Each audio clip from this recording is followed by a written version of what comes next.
O inverno de 2025 revelou ao mundo algo que operadores estratégicos já observavam há meses. O Irã não estava apenas atravessando mais uma crise econômica.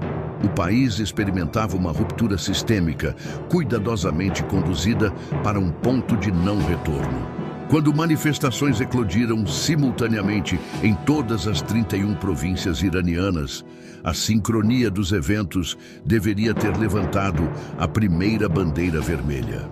Protestos genuínos raramente seguem coreografias tão precisas. A narrativa oficial, apresentada aos olhos ocidentais, era simples. Um povo exausto pela inflação galopante, sufocado por décadas de teocracia autoritária, finalmente alcançava seu limite. Trabalhadores que não conseguiam alimentar suas famílias, jovens sem perspectiva de futuro, mulheres reprimidas por códigos morais arcaicos, todos unidos pela dor compartilhada da sobrevivência impossível. Uma história compreensível, humana, irrefutável em sua superfície, mas sob essa camada visível de sofrimento real, operava uma arquitetura diferente. Analistas de inteligência estratégica identificaram padrões que desafiavam a espontaneidade aparente. A escolha de alvos durante os protestos demonstrava conhecimento tático avançado. Infraestruturas críticas eram selecionadas com precisão cirúrgica.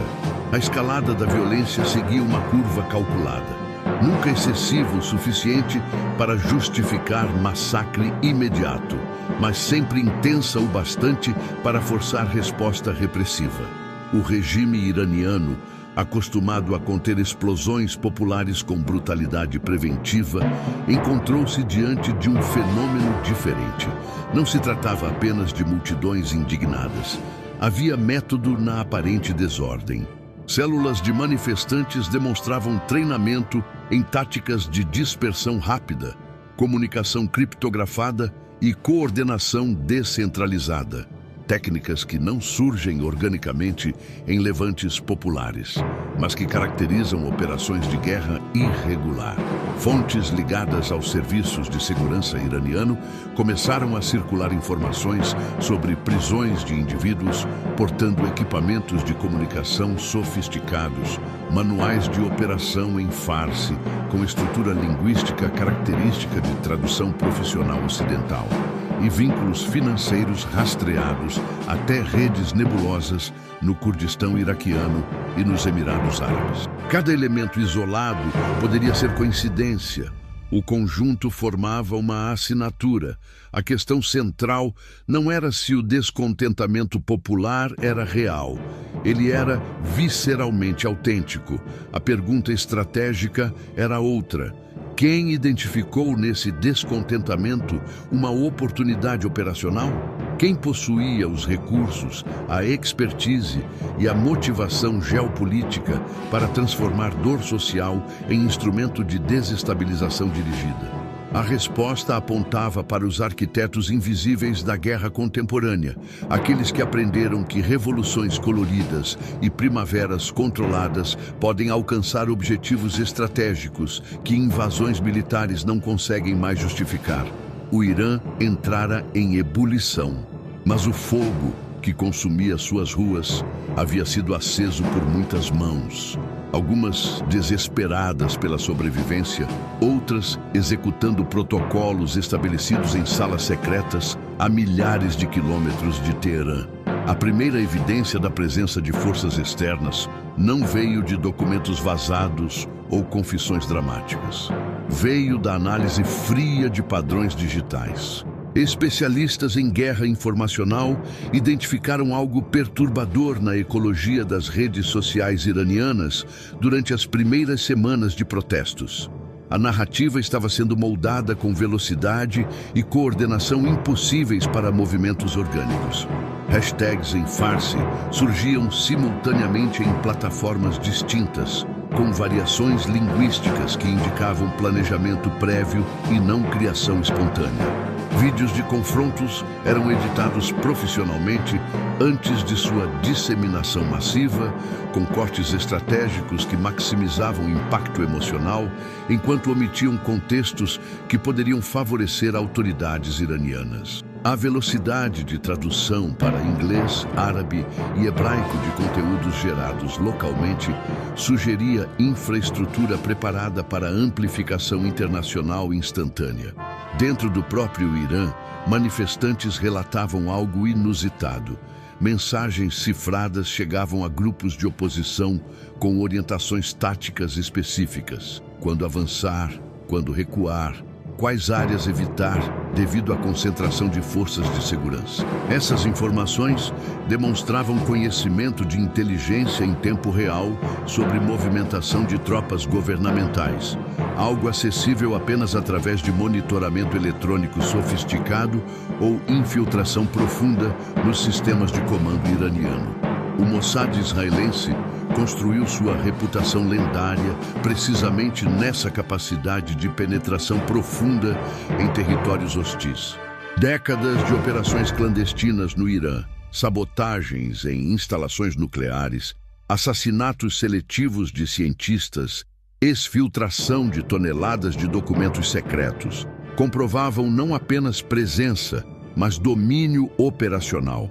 A infraestrutura de espionagem já existia. A transição de coleta passiva de inteligência para influência ativa sobre eventos internos representava evolução lógica de capacidades já estabelecidas. Autoridades iranianas apresentaram ao público interno casos de prisões que, segundo elas, confirmavam a infiltração estrangeira. Indivíduos detidos supostamente carregavam instruções codificadas, valores em moeda estrangeira incompatíveis com suas rendas declaradas e históricos de viagens para países vizinhos conhecidos por hospedar bases de inteligência ocidental. Cada revelação era recebida com ceticismo internacional. Afinal, regimes autoritários sempre acusam dissidentes de serem agentes estrangeiros. Mas a questão estratégica permanecia. O fato de regimes mentirem sobre infiltração externa não significa que infiltração externa não exista. A habilidade de distinguir entre paranoia ditatorial legítima e detecção real de operações clandestinas tornara-se impossível em ambiente de total opacidade informacional. Através de programas como aqueles expostos nas revelações de Edward Snowden, a agência norte-americana desenvolveu capacidade de monitoramento eletrônico em massa que permite mapear redes sociais completas, identificar lideranças emergentes em movimentos de protesto, rastrear padrões de comunicação e prever pontos de ruptura social antes que eles ocorram. Essa inteligência de sinais, quando compartilhada com parceiros estratégicos como Israel, torna-se ferramenta de guerra híbrida de precisão cirúrgica. E essa própria impossibilidade de verificação funcionava como escudo operacional perfeito. A CIA, por sua vez, não precisava operar diretamente nas ruas iranianas.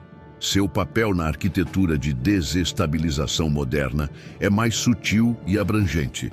Não é necessário criar protestos onde não há motivos reais para indignação.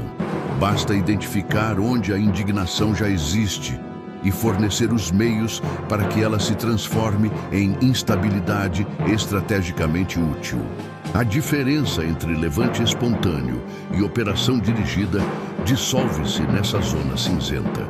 O que emergia do caos iraniano não era teoria conspiratória simplista sobre controle total externo.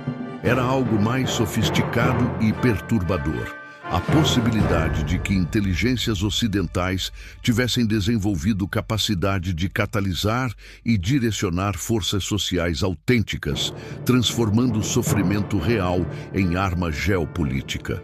O combustível era genuíno, a miséria do povo iraniano. Mas a direção do fogo seguia interesses que transcendiam as fronteiras do Irã. A operação ideal de desestabilização contemporânea não cria revoluções, ela as captura em informação.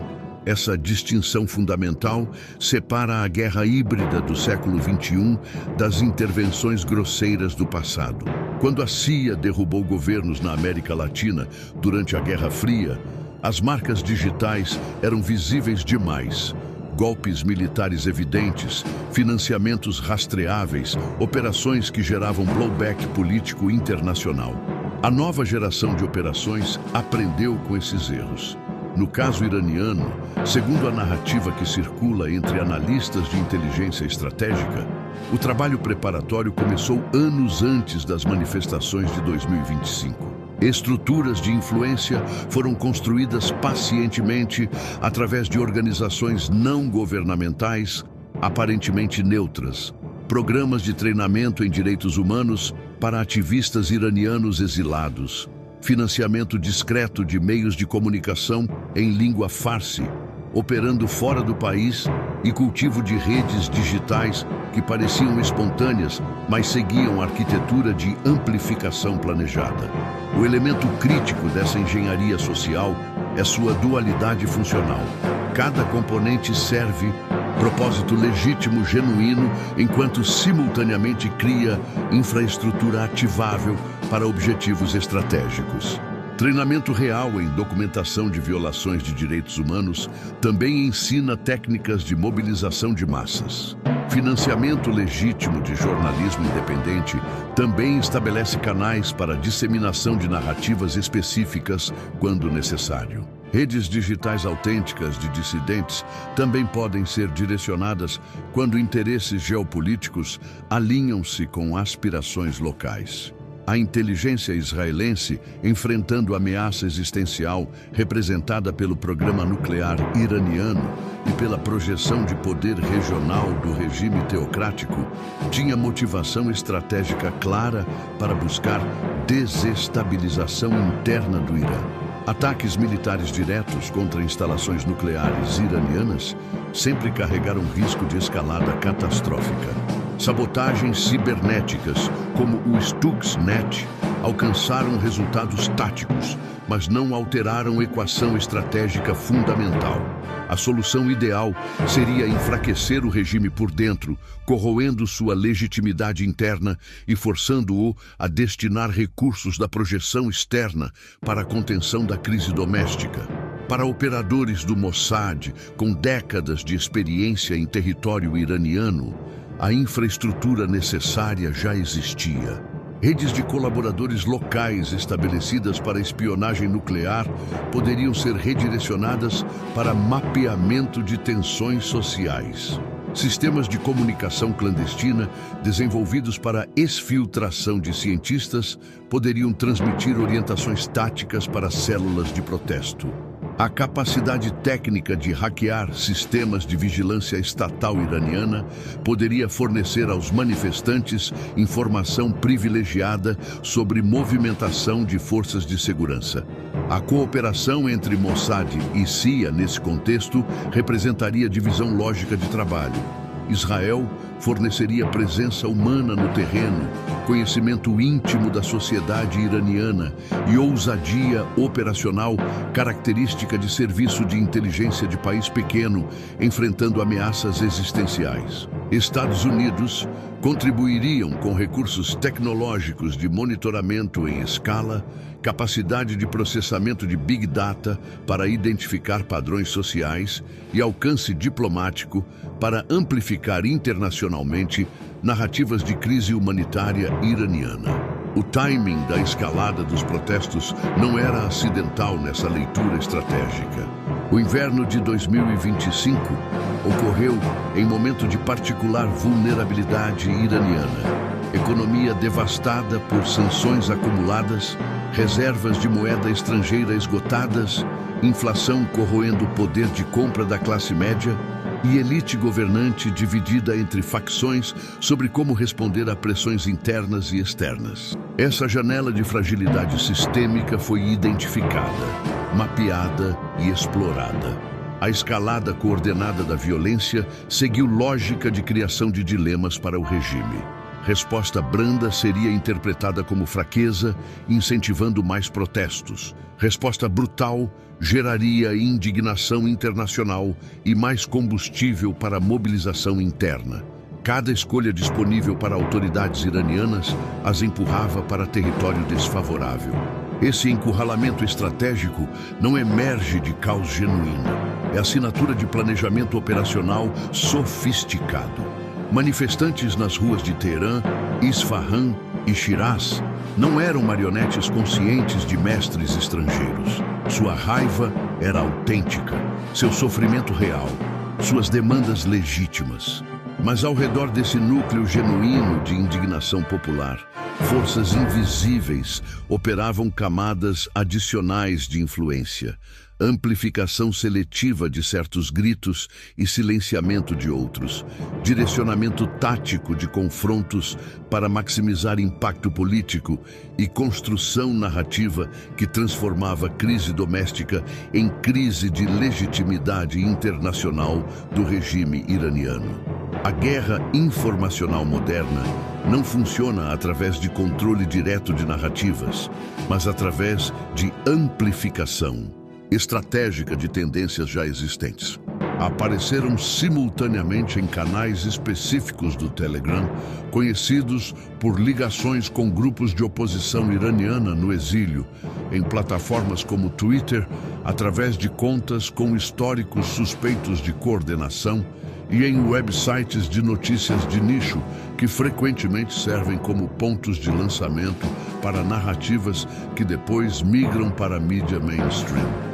Análise forense digital revelou padrões característicos de operações de influência. Contas recém-criadas ou dormentes há meses, subitamente ativadas para disseminar conteúdo específico, uso de VPNs e servidores proxy que mascaravam origens geográficas reais, e coordenação temporal impossível para usuários dispersos organicamente.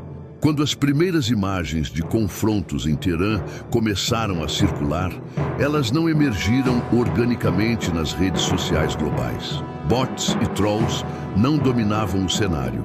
Eram minoritários, mas estrategicamente posicionados para iniciar cascatas virais que usuários autênticos então amplificavam involuntariamente. A sofisticação dessa arquitetura informacional sugeria recursos e expertise que transcendiam capacidades de ativistas voluntários. Empresas privadas de inteligência e influência digital, muitas com vínculos históricos a serviços de segurança ocidentais, desenvolveram nos últimos anos capacidade de gestão de percepção, que pode ser contratada por governos sem deixar rastros oficiais. Essas empresas operam na zona cinzenta entre consultoria legítima de comunicação estratégica e operações psicológicas militares. No contexto iraniano, segundo essa narrativa oculta, tais recursos teriam sido mobilizados para garantir que protestos locais alcançassem máxima visibilidade internacional, enquanto resposta repressiva do regime recebia amplificação ainda maior. Cada tiro de bala de borracha era documentado, editado e disseminado globalmente em minutos. Cada prisão em massa virava campanha digital coordenada de denúncia. Cada apagão de internet implementado pelas autoridades iranianas era transformado em evidência adicional de autoritarismo desesperado. O efeito cumulativo criava a realidade virtual onde o Irã parecia à beira de revolução total, mesmo quando manifestações efetivas permaneciam geograficamente limitadas e numericamente menores que protestos anteriores de 2009 e 2019. A percepção de colapso iminente tornava-se fato político próprio, influenciando cálculos estratégicos de aliados e adversários do regime iraniano, afetando mercados de energia e justificando novas rodadas de sanções ocidentais. Dentro do próprio Irã, essa guerra narrativa tinha efeitos práticos devastadores. Parcelas da população que inicialmente não apoiavam protestos começavam a questionar a estabilidade do regime ao testemunhar aparente tsunami de oposição nas redes sociais. Membros da elite técnica e econômica iraniana aceleravam transferências de capital para o exterior, antecipando o colapso sistêmico. Facções dentro do próprio governo endureciam posições, argumentando que apenas repressão total poderia conter conspiração estrangeira em curso. A CIA não precisava criar essa dinâmica, apenas calibrá-la. Através de monitoramento de comunicações em massa e análise de sentimento em redes sociais, operadores podiam identificar em tempo real quais narrativas ganhavam tração, quais lideranças emergentes mereciam proteção informacional ou exposição e quais momentos exigiam injeção adicional de conteúdo para manter momentum. Esse papel de curadoria estratégica da informação representa poder equivalente a capacidades militares tradicionais. Israel, por sua vez, tinha interesse direto em garantir que a crise iraniana permanecesse no topo da agenda internacional. Cada dia de instabilidade interna no Irã era dia em que o programa nuclear iraniano recebia menos recursos, em que capacidade de projeção de poder através de proxies no Líbano, Síria e Iêmen era corroída e em que isolamento diplomático do regime se aprofundava. A operação ideal não terminaria com mudança de regime. Esse objetivo seria excessivamente ambicioso e arriscado. O objetivo operacional seria criar crise perpétua de baixa intensidade que mantivesse o Irã permanentemente enfraquecido.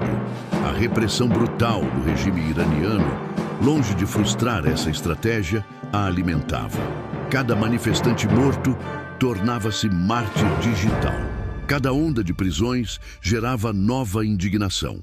Cada tentativa de censura era contornada por ferramentas de comunicação criptografada que apareciam misteriosamente distribuídas entre ativistas. O regime iraniano encontrava-se preso em armadilha estratégica, onde qualquer ação tomada para conter protestos fortalecia a narrativa de tirania desesperada. O povo iraniano, no centro dessa guerra de informação, permanecia simultaneamente protagonista e peão. Seu sofrimento era real, suas aspirações legítimas, sua coragem admirável. Mas ao redor de cada ato de resistência genuína, camadas de manipulação estratégica amplificavam certos aspectos e obscureciam outros, direcionavam fluxos de atenção internacional e transformavam dor humana em munição geopolítica. A linha entre apoio legítimo a aspirações democráticas e exploração cínica de sofrimento alheio dissolvia-se na opacidade total das operações de influência contemporâneas. A presença física de agentes de inteligência estrangeira em território iraniano não é especulação teórica, é fato histórico documentado. O Mossad comprovou nas últimas 2 décadas capacidade de executar operações de complexidade extraordinária dentro do Irã. Exfiltração de arquivo nuclear completo, pesando meia tonelada de Teherã em 2018, sabotagem de centrífugas nucleares através do vírus Stuxnet, assassinatos de cientistas nucleares em plena capital iraniana e destruição de instalações subterrâneas fortificadas. Cada uma dessas operações requeria rede de colaboradores locais, sistemas de comunicação clandestina e conhecimento íntimo de estruturas de segurança iranianas. Essa infraestrutura de espionagem não desaparece entre operações. Ela permanece dormente, sendo mantida e expandida. Segundo a narrativa que emerge de fontes próximas ao regime iraniano, essa mesma rede teria sido ativada para propósitos diferentes durante as manifestações de 2025. Não para roubar documentos ou assassinar alvos específicos, mas para influenciar dinâmica de protestos em massa. O método operacional seguiria a lógica de alavancagem mínima para efeito máximo. Não seria necessário infiltrar agentes em cada cidade iraniana ou controlar cada célula de protesto. Bastaria identificar nódulos críticos, lideranças emergentes com carisma genuíno, grupos de estudantes universitários com capacidade de mobilização, redes de trabalhadores em setores estratégicos e fornecer apoio discreto que amplificasse seu impacto. Esse apoio poderia assumir formas variadas: informação sobre movimentação de forças de segurança, recursos financeiros canalizados através de criptomoedas impossíveis de rastrear, equipamentos de comunicação resistentes a bloqueios ou simplesmente orientação tática sobre timing e localização de manifestações para maximizar visibilidade. A negação plausível é princípio fundamental de operações clandestinas bem-sucedidas. Cada elemento da suposta infiltração seria estruturado para ter explicação alternativa legítima. Dinheiro em criptomoeda poderia vir de diáspora iraniana solidária. Informação sobre tropas governamentais poderia ser obtida por vigilância civil. Orientação tática poderia emergir organicamente de lideranças locais experientes. Apenas o padrão agregado de todos esses elementos, ocorrendo simultaneamente em escala nacional, sugeriria coordenação externa. Prisões anunciadas pelas autoridades iranianas de supostos agentes estrangeiros devem ser analisadas com ceticismo apropriado. Regimes autoritários sistematicamente fabricam acusações de traição para deslegitimar oposição doméstica. Mas o fato de algumas acusações serem falsas não significa que todas sejam. A inteligência israelense não construiu sua reputação lendária através de blefe. Ela a construiu através de resultados operacionais comprovados repetidamente. A cooperação entre Mossad e CIA, nesse contexto, não exigiria acordos formais ou rastros burocráticos.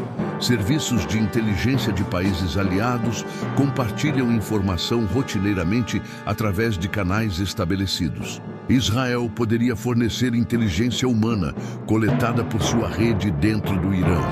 Estados Unidos contribuiriam com inteligência de sinais capturada por sistemas de vigilância eletrônica globais. O processamento conjunto dessas camadas de informação permitiria construir mapa em tempo real de dinâmica social iraniana, identificando pontos de pressão onde intervenção mínima produziria efeito cascata. A dimensão mais perturbadora dessa operação hipotética não seria sua existência, seria sua normalização. Desestabilização de adversários geopolíticos através de apoio clandestino a movimentos de oposição interna tornou-se ferramenta padrão de política externa de grandes potências. Estados Unidos financiaram movimentos anticomunistas durante Guerra Fria. Rússia apoia grupos separatistas em países vizinhos. China cultiva influência através de investimentos estratégicos e pressão econômica. Israel desenvolveu especialização em operações de alta complexidade em ambientes hostis. O que torna o caso iraniano único é a escala de sofrimento humano real sobre o qual essas operações teóricas estariam sendo executadas. Manifestantes iranianos não protestavam por ordem de potências estrangeiras. Eles protestavam porque não conseguiam alimentar suas famílias, porque viviam sob teocracia repressiva, porque décadas de má gestão econômica e corrupção endêmica destruíram perspectivas de futuro digno. Qualquer tentativa de reduzir seus gritos de dor a mero produto de manipulação externa seria obscena. Mas a questão estratégica permanece. Se forças externas identificaram nesse sofrimento genuíno uma oportunidade de enfraquecer adversário geopolítico, e se essas forças possuem meios técnicos e humanos para amplificar e direcionar protestos sem controlá-los diretamente, onde termina apoio legítimo a aspirações democráticas e onde começa a exploração cínica de crise humanitária para objetivos de poder. Essa ambiguidade moral não é defeito da análise, é característica definidora da guerra híbrida contemporânea. Operações são estruturadas precisamente para habitar zona cinzenta, onde distinção entre apoio humanitário e sabotagem geopolítica torna-se impossível.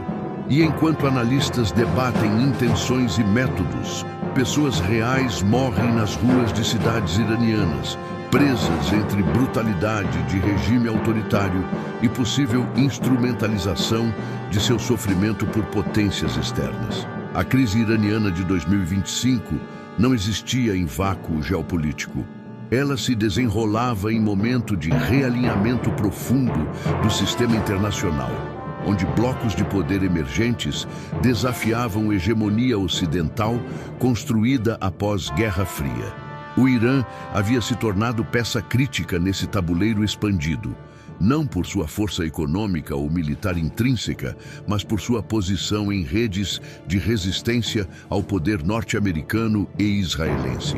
A aproximação estratégica entre Irã e Rússia ganhou densidade material após a invasão russa da Ucrânia em 2022. Teherã forneceu a Moscou drones kamikaze, que mudaram a dinâmica da guerra. Em troca, Rússia ofereceu proteção diplomática no Conselho de Segurança da ONU e acesso à tecnologia militar que o Ocidente negava. Essa parceria transformou o Irã de país isolado em componente funcional de eixo anti-ocidental, com capacidade nuclear e recursos energéticos vastos. A China, por sua vez, via no Irã fornecedor estratégico de energia para alimentar sua economia e parceiro crucial em projetos de infraestrutura da iniciativa Cinturão e Rota. Investimentos chineses em portos iranianos, campos petrolíferos e sistemas de telecomunicações criavam interdependência econômica que dificultava a campanha ocidental de isolamento total do regime. Pequim não endossava a ideologia teocrática iraniana, mas valorizava Teherã como contrapeso à influência americana no Golfo Pérsico. Na América Latina, governos de esquerda de Venezuela, Nicarágua e Cuba mantinham relações com o Irã baseadas em retórica compartilhada de anti-imperialismo e cooperação sul-sul.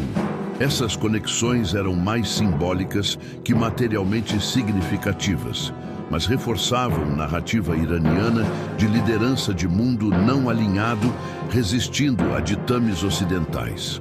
Para Israel e Estados Unidos, esse eixo representava pesadelo estratégico, adversário regional perigoso transformado em nódulo de rede global, com recursos para sustentar resistência prolongada. Confronto militar direto com o Irã arriscava escalar para conflito mais amplo envolvendo Rússia e potencialmente China. Mas permitir consolidação desse eixo significaria aceitar erosão permanente de influência ocidental em região crítica.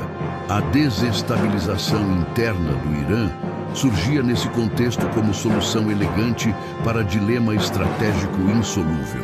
País em crise perpétua não pode projetar poder externamente.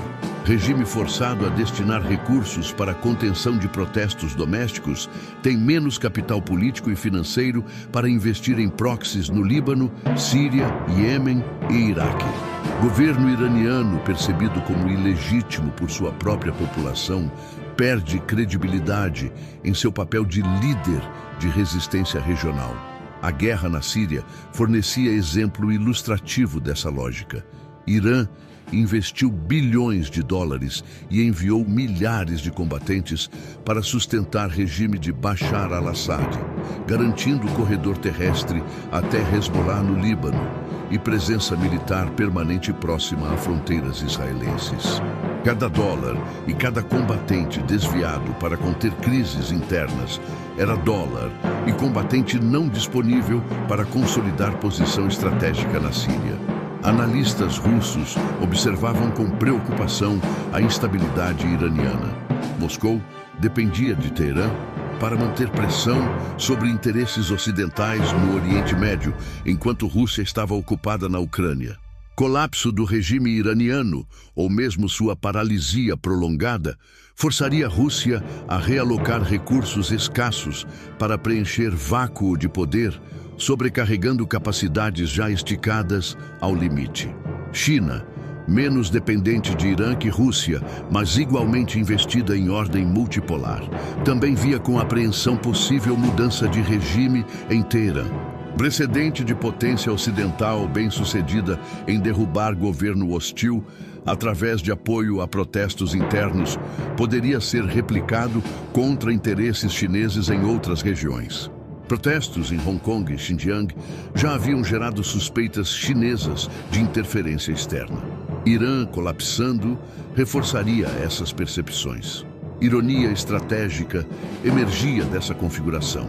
Quanto mais o Irã se aproximava de Rússia e China para escapar de isolamento ocidental, mais se tornava alvo prioritário de operações de desestabilização.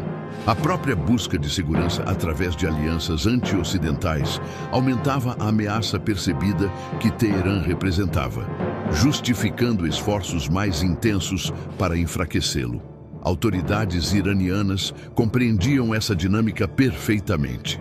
Discursos de líderes do regime enquadravam protestos explicitamente como parte de guerra mais ampla conduzida por arrogância global, termo iraniano para a hegemonia ocidental liderada por Estados Unidos e Israel. Essa narrativa não era mera paranoia ditatorial. Ela refletia a leitura geopolítica sofisticada de posição iraniana em sistema internacional conflituoso. Mas enquanto elites em Teherã, Washington, Tel Aviv, Moscou e Pequim moviam peças nesse tabuleiro estratégico, população iraniana comum experimentava apenas consequências imediatas: inflação esmagadora, repressão brutal, futuro incerto. Suas aspirações por dignidade, liberdade e prosperidade eram reais e legítimas, independente de como potências externas escolhessem interpretá-las ou instrumentalizá-las. O inverno de 2025 eventualmente daria lugar à primavera, mas a estação das flores não trouxe resolução para a crise iraniana. Protestos diminuíram em intensidade sob peso da repressão sustentada, mas não desapareceram. Eles se transformaram em baixa intensidade constante, brasas que permaneciam acesas sob cinzas, prontas para reacender quando o próximo sopro de vento chegasse. O regime sobreviveu mais uma vez, mas sobrevivência não equivalia à estabilidade restaurada. A narrativa oculta que apontava para a infiltração estrangeira nunca seria definitivamente comprovada nem refutada. Essa ambiguidade não era acidental, era estrutural. Operações de inteligência bem-sucedidas por definição não deixam evidências inequívocas. A ausência de prova tornava-se tanto argumento para a conspiração quanto para sua negação. Defensores de cada interpretação encontravam elementos que confirmavam suas convicções prévias. O que restava, após meses de turbulência, era Irã profundamente fraturado. Confiança entre governo e governados, já frágil, estava destruída. Cada novo anúncio oficial era recebido com ceticismo automático. Cada prisão de suposto agente estrangeiro alimentava tanto medo de infiltração quanto suspeita de fabricação. A própria realidade social tornara-se campo de batalha, onde versões contraditórias competiam sem possibilidade de adjudicação neutra. Para Israel, o resultado representava a vitória tática, mesmo sem mudança de regime. Irã enfraquecido, dividido e focado em sobrevivência interna, era menos capaz de ameaçar interesses israelenses. O custo dessa vitória, sofrimento de milhões de iranianos comuns, não aparecia em cálculos estratégicos. Geopolítica opera em lógica fria, onde pessoas são variáveis, não fins em si mesmas. Estados Unidos, extrair. Continuar 22, contingente Budov benefícios semelhantes, sem assumir riscos diretos de confronto militar. Sanções eram mantidas e até intensificadas, justificadas por repressão documentada de protestos. Irã permanecia isolado diplomaticamente, incapaz de escapar de pressão econômica que corroía sua capacidade de projeção regional. A estratégia de contenção, através de estrangulamento, alcançava objetivos sem precisar justificar invasão. Rússia e China, enquanto isso, enfrentavam um dilema. Apoiar abertamente o regime iraniano contra protestos arriscava alienar opiniões públicas globais e reforçar narrativas ocidentais sobre natureza autoritária de eixo anti-ocidental. Mas abandonar Teherã significaria perder ativo estratégico valioso. A solução foi apoio discreto, ajuda técnica em sistemas de vigilância, proteção diplomática sutil, manutenção de laços econômicos, suficiente para sustentar regime, mas insuficiente para evitar seu enfraquecimento progressivo. A população iraniana, protagonista involuntária dessa guerra de sombras, permaneceu presa entre repressão interna e instrumentalização externa. Jovens que arriscaram vidas nas ruas não lutavam por interesses geopolíticos de Israel ou Estados Unidos. Lutavam por futuro digno em sua própria terra. Mas essa autenticidade de propósito não os protegia de serem usados como peças em jogos que transcendiam suas aspirações individuais. A lição estratégica da crise iraniana de 2025 reverberava além de suas fronteiras. Outros governos autoritários observavam e aprendiam que protestos domésticos não poderiam mais ser tratados apenas como falhas internas de governança.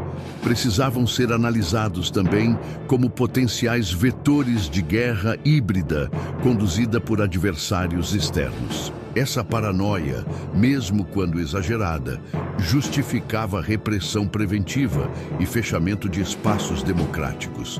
Simultaneamente, movimentos de oposição em países autocráticos enfrentavam um dilema ético devastador: aceitar apoio de potências estrangeiras que compartilhavam o objetivo tático de derrubar regime, mas cujos interesses estratégicos não necessariamente alinhavam-se com aspirações democráticas locais. Recusar tal apoio por pureza principista, quando recursos eram desesperadamente necessários para sobreviver contra a repressão brutal? A guerra contemporânea revelava sua face mais insidiosa. Não a destruição física de bombardeios e invasões, mas a corrosão da própria possibilidade de distinção entre genuíno e manipulado, entre resistência autêntica e operação dirigida, entre solidariedade internacional e exploração geopolítica. A certeza moral que guiava conflitos do passado dissolvia-se em névoa de ambiguidades calculadas. No fim, a história que emergia do Irã não era sobre vitória ou derrota de qualquer ator específico. Era sobre transformação estrutural da guerra em era de informação onipresente, inteligência artificial, vigilância em massa e armas psicológicas. Fronteiras entre guerra e paz, entre doméstico e internacional, entre civil e militar, tornavam-se indistinguíveis. O povo iraniano continuaria sua luta por dignidade e liberdade, porque opressão gera resistência independente de manipulações externas. Serviços de inteligência ocidentais continuariam suas operações clandestinas, porque competição geopolítica não obedece a pausas morais. Regimes autoritários continuariam sua repressão, justificada pela ameaça real ou imaginada de conspiração estrangeira. E analistas continuariam debatendo onde terminava a realidade e começava a percepção gerenciada. A única certeza era que guerras do futuro seriam cada vez mais travadas nesse território nebuloso, onde informação é arma, onde percepção é campo de batalha e onde sofrimento humano real torna-se simultaneamente motivação genuína para mudança e recurso explorável para poder. A pergunta não era se essa guerra continuaria, era se ainda seríamos capazes de distinguir combatentes de vítimas quando todos habitassem a mesma zona cinzenta infinita. E enquanto essa distinção se dissolvia nas sombras operacionais do século XXI, o Irã permanecia fragmentado, suas feridas abertas, sangrando em ruas que testemunharam tanto coragem humana autêntica quanto possível manipulação calculada de seu sofrimento. A verdade completa, se é que alguma vez existiu como entidade singular, permaneceria sepultada sob camadas de segredo, negação e impossibilidade estrutural de verificação.